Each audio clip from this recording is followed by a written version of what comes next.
할렐루야. 오늘도 수요 기도에 참여한 여러분 환영하며 축복합니다. 오늘도 말씀 속에서 기도 제목을 찾아서 간절한 마음으로 부르짖어 기도할 때에 기도의 능력이 나타나는 은혜의 시간이 되기를 주님의 이름으로 축원합니다.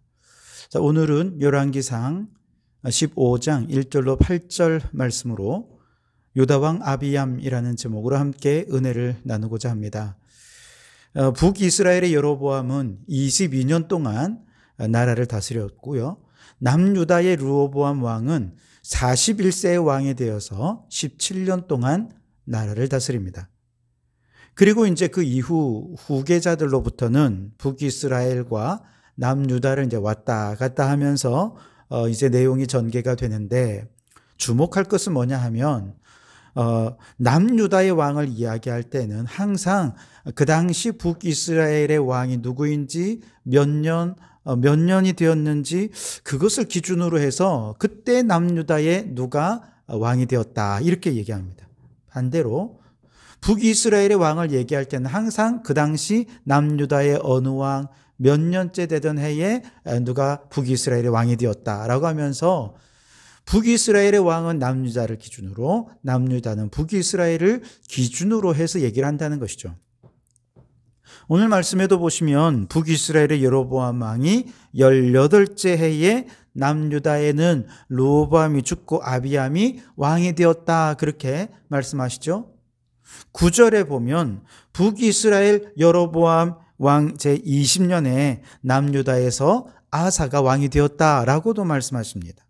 좀 더 지나가서 25절에 보시면 남유다의 아사 왕 둘째 해에 북이스라엘의 여로보암이 죽고 그 아들 나답이 왕이 되었다 그렇게 기록하고 있죠. 즉 서로 즉위한 연도를 분열한 다른 나라의 왕의 통치 연도와 연결을 시키고 있다는 것이죠. 이것은 의도적인 진술인데요. 바로 분열된 두 나라가 사실은 하나님 안에서 하나다라는 것을 얘기하고 싶은 것입니다. 두 나라는 비록 서로 나뉘어져 있기 때문에 서로 갈등도 하고 또 서로 간에 전쟁도 합니다만, 그러나 그럼에도 불구하고 하나님 안에서 한 나라라는 것이죠. 때로는 두 나라가 우상을 숭배하기도 하고 죄를 범하기도 하지만 그래도 하나님의 백성들이라는 것입니다. 두 나라는 잠깐 동맹을 맺는 일이 있긴 했습니다만 결코 나라 자체가 하나 된 적은 없고, 그래서 마지막은 다 각각 멸망을 해요. 그럼에도 불구하고 그들은 한 나라였던 것이죠. 이 모습이 우리나라를 보는 것 같아요. 우리나라가 남과 북이 서로 원수처럼 여기고 경쟁하고 또 전쟁을 한다 해도 우리는 한 혈통을 가진 한 나라입니다. 지금처럼 두 나라가 서로 나뉘어져서 영원히 하나가 될 수 없다 하더라도 하나님께서는 우리 두 나라를 한 나라로 여길 것입니다. 왜냐하면 우선 한 혈통 안에서 하나의 역사를 수천 년 동안 공유한 한 민족이기 때문에 그렇습니다.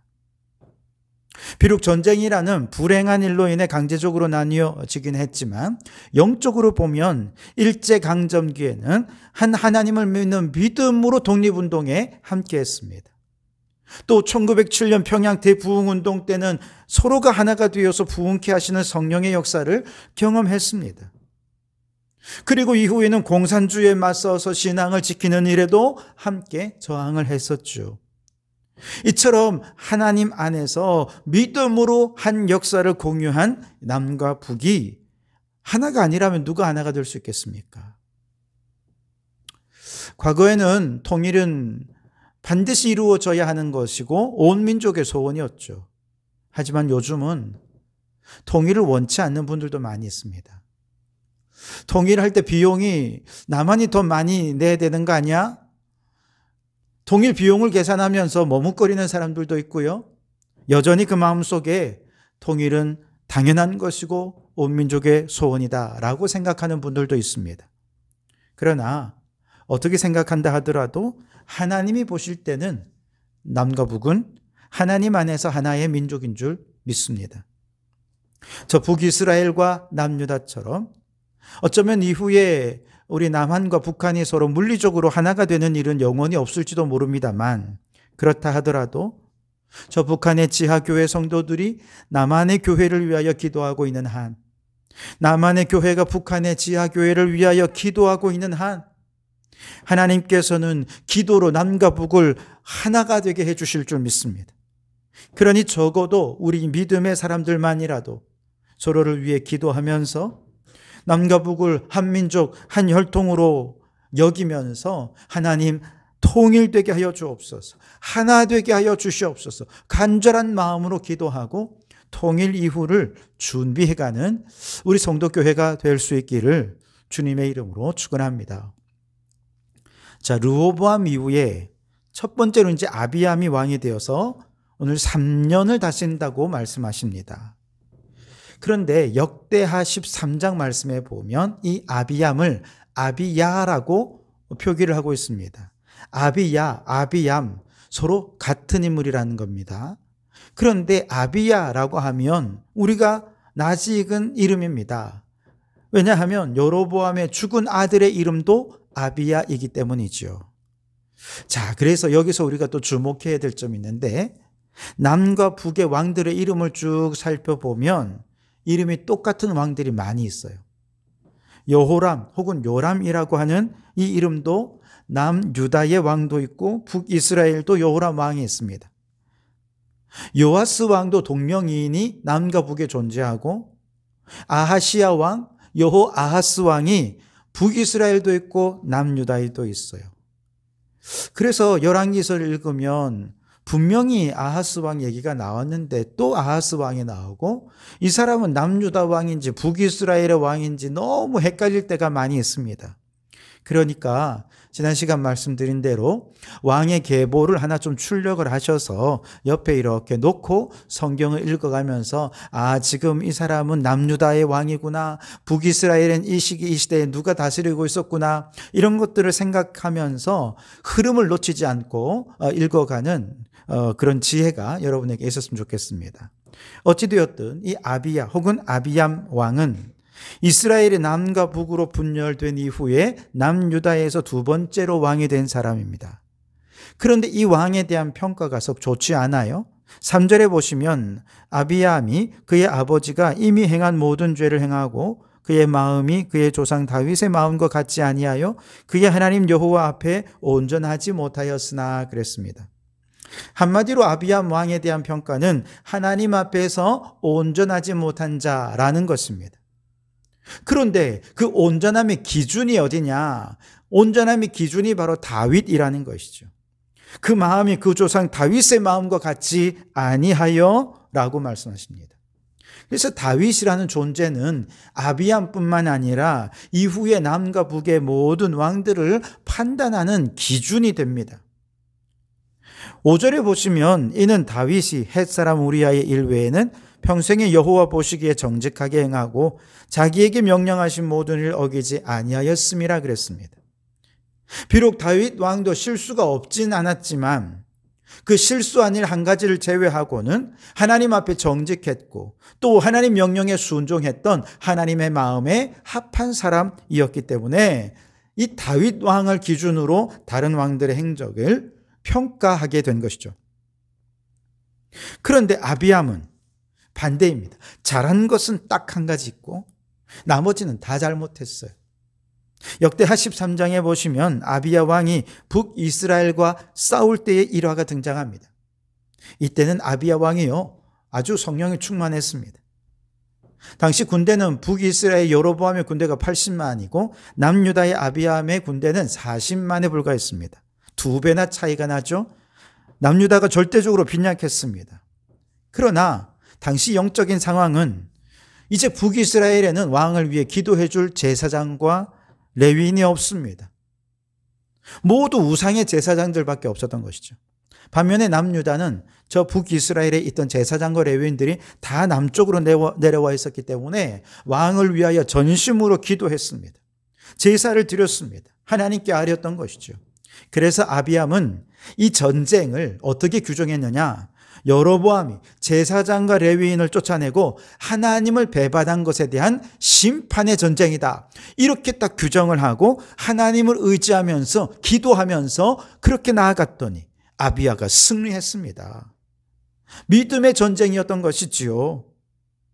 그리고 북이스라엘의 여로보암은 이 전쟁 이후에 패배 이후에 올라가서 곧바로 죽게 되었는데 여호와께서 그를 치셨기 때문이다 라고 말씀하십니다.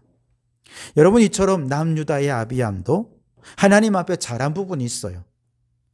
그래서 그에게 하나님께서 복을 내리셨죠. 그러나 이 한 가지 일을 제외하고는 하나님 앞에 잘한 게 하나도 없어요. 그런데도 놀랍게도 하나님께서는 그에게 등불을 주십니다. 오늘 4절에 보시면 그의 하나님 여호와께서 다윗을 위하여 예루살렘에서 그에게 등불을 주시되 그의 아들을 세워 뒤를 잇게 하사 예루살렘을 견고하게 하셨으니. 아멘. 하나님께서 다윗을 위하여 예루살렘에서 그에게 등불을 주셨다는 거예요. 등불이란 표면적으로 보면 왕권을 이어가는 것을 의미합니다.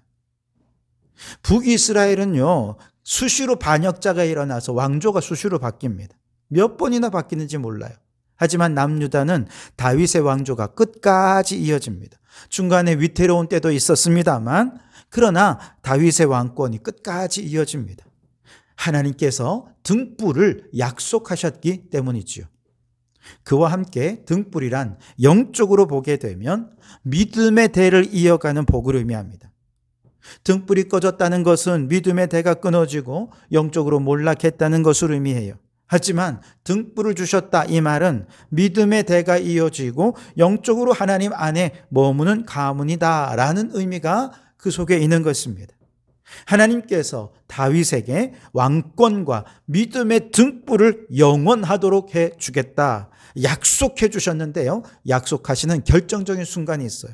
사무엘하 7장에 보시면 다윗이 이제 왕궁을 짓고 하나님의 교회를 왕궁으로 모셔온 이후에 마음에 꺼리낌이 있었습니다. 자신은 화려한 백향목궁에 거하는데 하나님의 교회는 초라한 천막 안에 머무는 거죠.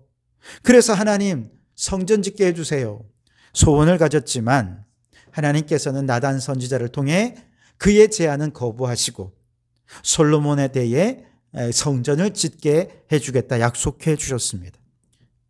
그러면서 하나님을 위해 이렇게 기특한 생각을 했던 다윗에게 하나님께서 복을 주시면서 하신 말씀, 내 집과 내 나라가 내 앞에서 영원히 보존되고 내 왕위가 영원히 견고하리라. 등불이 영원히 이어지게 해 주시겠다는 약속입니다. 여러분, 오늘 여러분의 가문에도 믿음의 등불이 켜졌습니다. 만일 여러분의 믿음의 1세대라면 여러분이 믿음의 등불을 켜신 것입니다. 혹 여러분의 선조들이 예수님을 믿고 신앙의 대가 이어오고 있다면 여러분의 가문에 믿음의 등불이 세대를 넘어 보존되고 있는 것입니다. 믿음 위에 견고히 선 가문이라 할 수 있겠죠. 중요한 것은 한번 믿음의 등불이 켜지는 것이 아니라 그 등불이 계속해서 세대를 이어가는 것입니다. 그게 쉽지 않죠. 이스라엘의 경우는요, 이 믿음의 등불이 아브라함 때 켜졌죠. 그리고 이삭과 야곱과 요셉을 통해 이어지지만 430년간 애굽의 노예 생활을 하면서 그 등불이 얼마나 희미해졌는지 모릅니다. 다행히 하나님께 부르짖는 자들의 기도가 있었고 하나님께서는 이 연약한 믿음의 등불을 이어가기 위해서 모세를 통해 출애굽이라는 전민족적인 구원의 기적을 경험하게 하시면서 하나님은 살아계시고 그들과 함께 하신다는 것을 믿게 하셨습니다.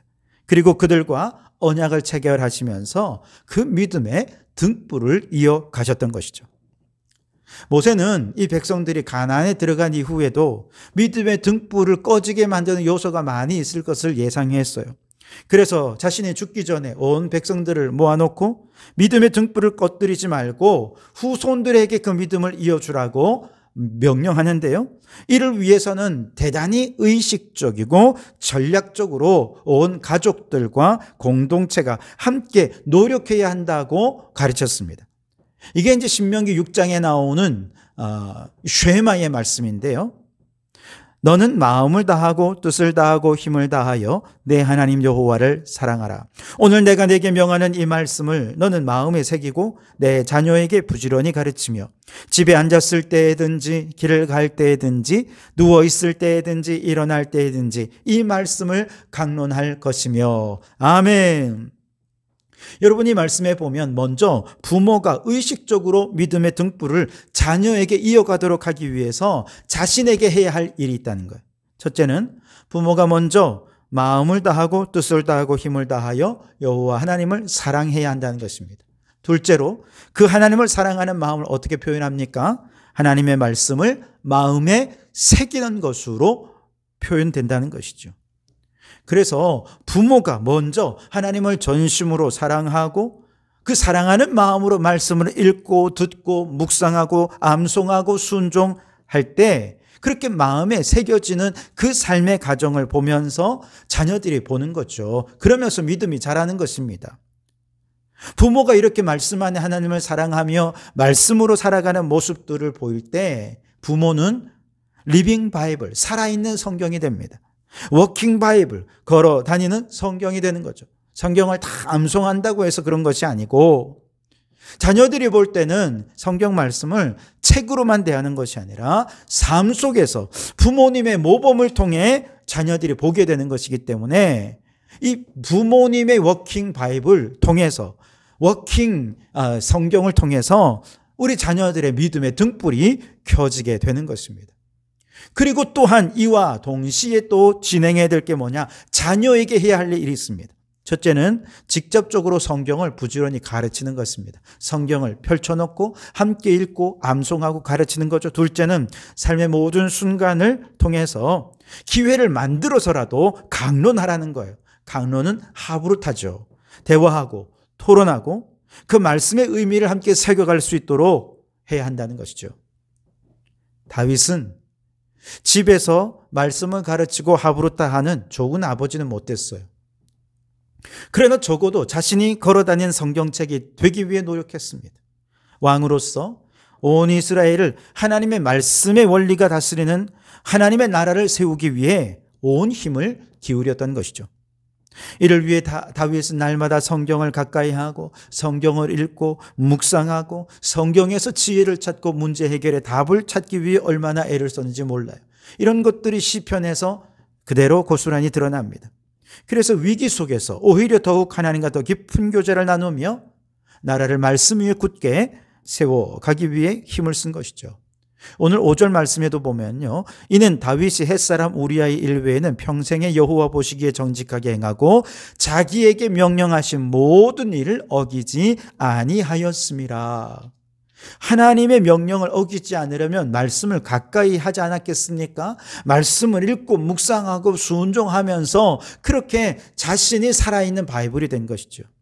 그 다윗의 삶을 누가 보았습니까? 솔로몬이 보아서 믿음의 등불이 켜졌습니다. 솔로몬도 비록 다윗보다는 못하지만 그에게 켜진 믿음의 등불이 있었기에 그의 삶이 하나님 보시기에 합당했습니다. 그 등불을 이제 누가 봅니까? 르호보암이 봅니다. 르호보암도 연약한 믿음이었지만 그에게 켜진 등불 아비암이 보았고 아비암에게도 믿음의 등불이 켜진 것이죠. 그래서 4절에 그의 하나님 여호와께서 다윗을 위하여 예루살렘에서 그에게 등불을 주시되 그의 아들을 세워 뒤를 잇게 하사 예루살렘을 견고하게 하셨다 그랬습니다. 대를 이어 믿음은 연약해져요.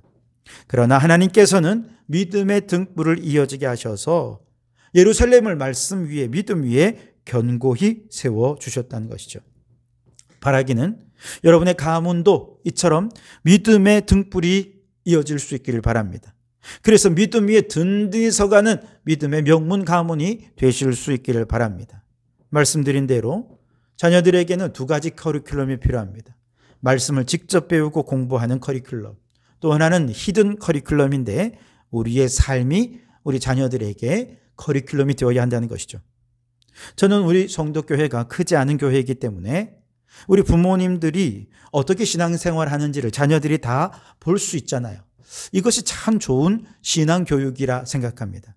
큰 교회는요, 아이들이 예배 드리는 시간에 부모님이 따로 또 예배를 드리기 때문에 서로에게 신앙적인 영향을 받을 수 있는 기회가 잘 없습니다. 그렇다고 주중에 신앙적인 대화를 서로 나누지 않잖아요. 그런데 우리 교회는 자녀들과 함께 예배도 드리고 찬양도 하고 봉사도 하고 밥도 같이 먹고 교제도 같이 나누고, 여러분, 이 모든 과정에서 자녀들은 부모를 거울 삼아 배웁니다. 신앙을 키워가고 믿음의 등불을 밝히는 것이지요. 혹 우리 부모님이 아니라도 주변의 다른 믿음 좋은 성도들을 보면서 그분의 말, 행동, 표정, 예배드리는 자세, 이 모든 것들을 우리 자녀들이 함께 공유하고 있기 때문에 여러분, 이보다 더 좋은 신앙의 환경이 없습니다. 부모님이 교회를 사랑하면 자녀들도 교회를 사랑합니다. 부모님의 믿음이 자라면 자녀들도 함께 믿음이 자라요. 한 가지 아쉬운 것은 여기에 성경을 아이들의 눈높이에 맞게 교육하는 좋은 선생님이 계시다면 딱 좋은데 그게 너무 아쉽습니다. 그래서 여러분, 좋은 선생님을 보내주시도록 함께 기도하시길 원합니다. 그러나 지금 우리가 가진 최대한의 장점을 활용해서 우리 먼저는 부모님들이 걸어다니는 성경책이 되십시오. 우리 자녀들에게 믿음의 등불을 환하게 켜주는 그런 우리 교회가 될 수 있길 바랍니다. 자, 그런 면에서 4월 20일 태신자 초청 주일에 젊은 부모님들이 많이 초청될 수 있도록 기도하고 전도해 주시기 바랍니다. 우리 교회보다 더 좋은 신앙교육의 환경은 없어요.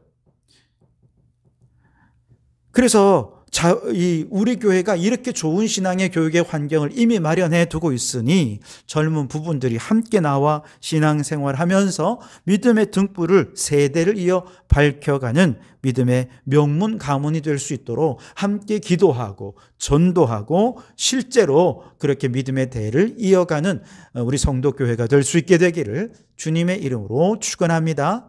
기도하겠습니다. 하나님, 우리나라를 위해 기도합니다. 비록 분열하였지만 남과 북이스라엘을 한 민족으로 여기며 복주셨던 하나님께서 우리나라도 비록 남북으로 나뉘었지만 한 믿음으로 부흥을 경험한 신앙의 역사가 있습니다. 지금도 남과 북의 수로를 위해 기도하고 있으니 하나님, 우리를 하나로 여겨 주시옵소서. 속기 통일이 되어 삼천리 방방곡곡 찬송소리, 기도소리가 넘치는 나라가 되게 해 주옵소서. 하나님, 의식적으로 또 전략적으로 믿음의 등불을 자녀 세대로 이어가기 위해 먼저는 부모 세대가 말씀을 마음에 새기며 마음과 뜻과 전심을 다해 하나님을 사랑하는 부모가 되게 하옵소서. 걸어다니는 성경책으로 믿음의 본을 보이는 부모를 통해 자녀들이 믿음이 자라며 믿음의 등불이 켜지게 해 주시옵소서. 우리 자녀들의 눈높이에 맞게 성경을 가르칠 수 있는 좋은 선생님을 보내어 주시옵소서. 우리 교회는 비록 작지만 오히려 온 세대가 통합적으로 믿음의 등불을 이어가는 좋은 신앙교육의 환경인 줄 믿습니다. 그러니 주님, 4월 20일 태신자 초청주일에 삶의 모범으로 믿음의 등불을 자녀 세대로 이어가기 원하는 젊은 부부들을 많이 보내어 주시어서 부흥하는 역사가 일어나게 하여 주시옵소서. 예수님 이름으로 기도드립니다. 아멘.